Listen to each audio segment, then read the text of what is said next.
Primeira pergunta de hoje, né? Márcio, tudo bom, Márcio? Eu tenho muitas dores articulares nas pernas e coxas e é a segunda vez que meus lábios incham do nada no espaço de 2 meses e meio.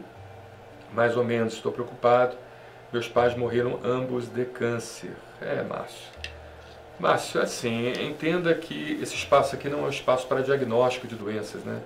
É muito importante que você entenda isso e que não leve essas informações e entenda que isso seja um diagnóstico para você. O diagnóstico ele precisa ser feito de forma exclusiva, confidencial, personalizada com o seu médico assistente. A gente coloca à disposição os médicos da clínica do Brasil Sem Alergia, porém entenda que se você tiver seu médico de confiança, certamente esse médico é a melhor solução.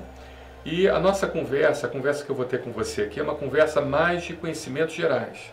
É como se você estivesse pesquisando sobre as doenças e você aprendesse coisas sobre doenças gerais, não específicas para você, e colocasse então essa informação na mão do médico. O médico, o moderador, ele que vai fazer a moderação dessas informações e vai dizer então aquilo que é relevante para você ou não, tá bom? Então não entenda, não fique, não crie sentimentos relativos a isso, tá bom, Márcio?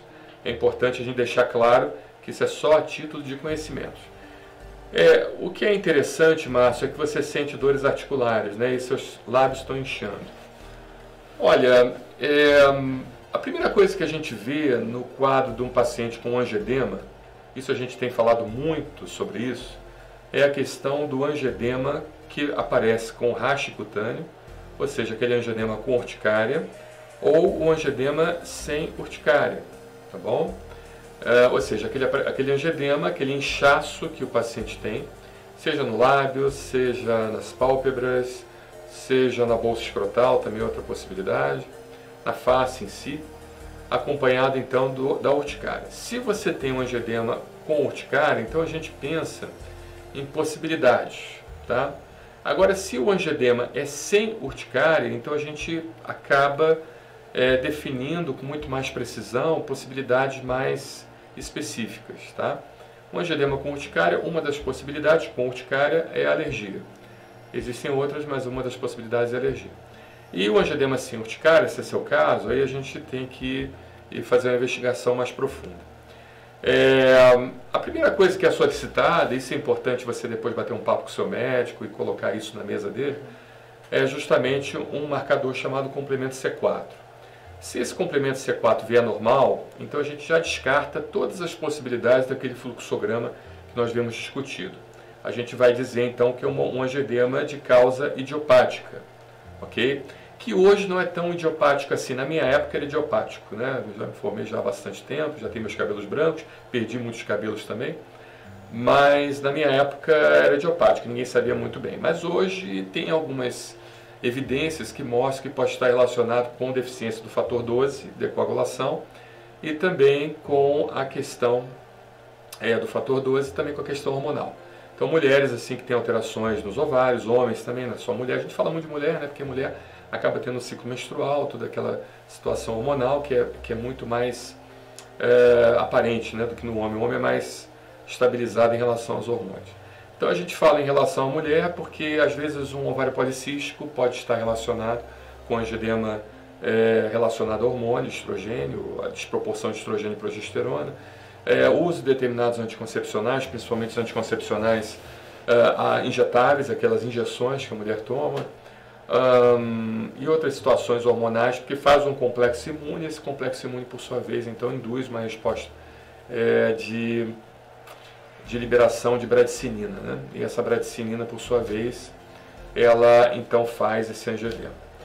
Agora, existem também os angedemas sem urticária de origem medicamentosa, né? Então, às vezes o paciente está tomando, por exemplo, um captopril, um enalapril, um lisinopril, que são os inibidores da ECA.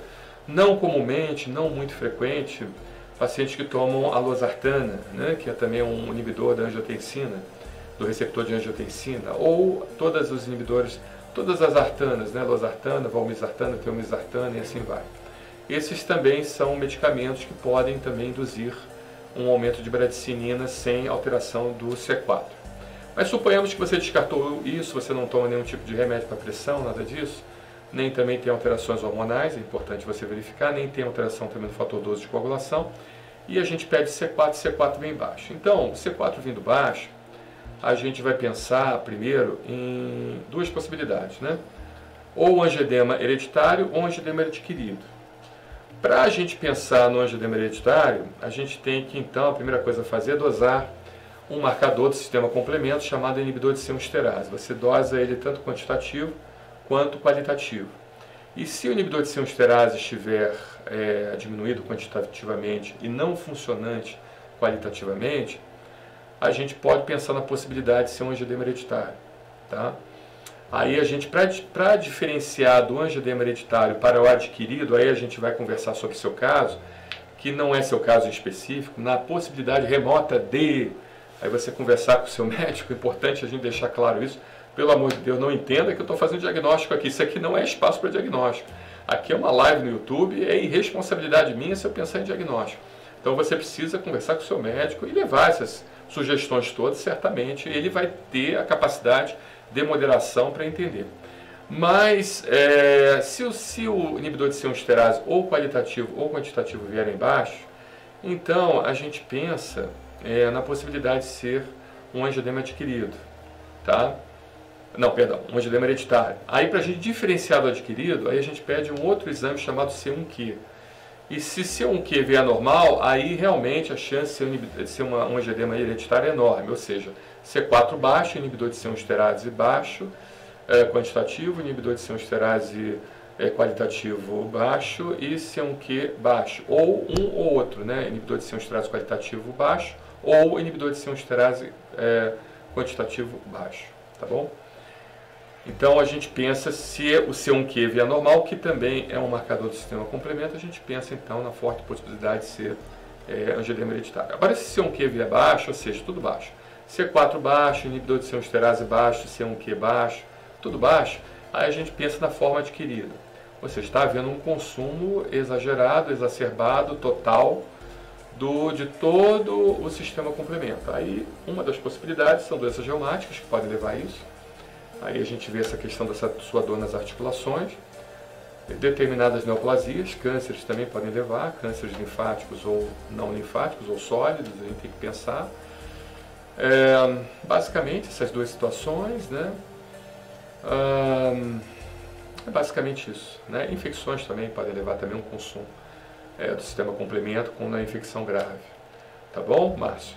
Mas a infecção costuma vir com urticária, né? Não costuma vir angioedema puro isolado. Mas a gente tem que pensar que medicina não é uma ciência exata. Medicina tudo pode acontecer, né? A gente pensa nas possibilidades da medicina baseada em evidências, que vai nas possibilidades e probabilidades. Mas temos que pensar também, o médico certamente vai pensar nisso. Márcio, eu espero ter te ajudado, meu amigo.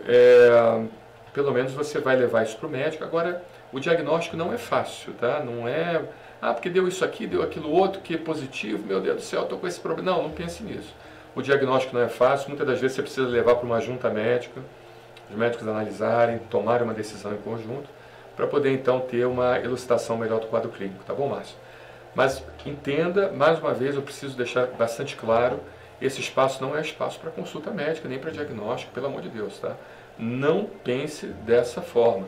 Esse espaço é para nós batermos o papo, conversarmos e melhorarmos o nosso conhecimento geral. Diagnóstico somente com seu médico assistente pessoal, de forma personalizada, individualizada e também confidencial, tá bom? E, se possível, presencial agora com essa questão da pandemia, né? Infelizmente a gente está tendo mais essa variável. Antigamente todas as consultas eram presenciais. Hoje a gente está tendo a questão do teleatendimento, inclusive temos o nosso teleatendimento do Brasil Sem Energia disponível, porque o Conselho Federal de Medicina já autorizou essa prática durante esse período. Um abraço, Márcio, obrigado. Muito obrigado pela sua pergunta. Obrigado.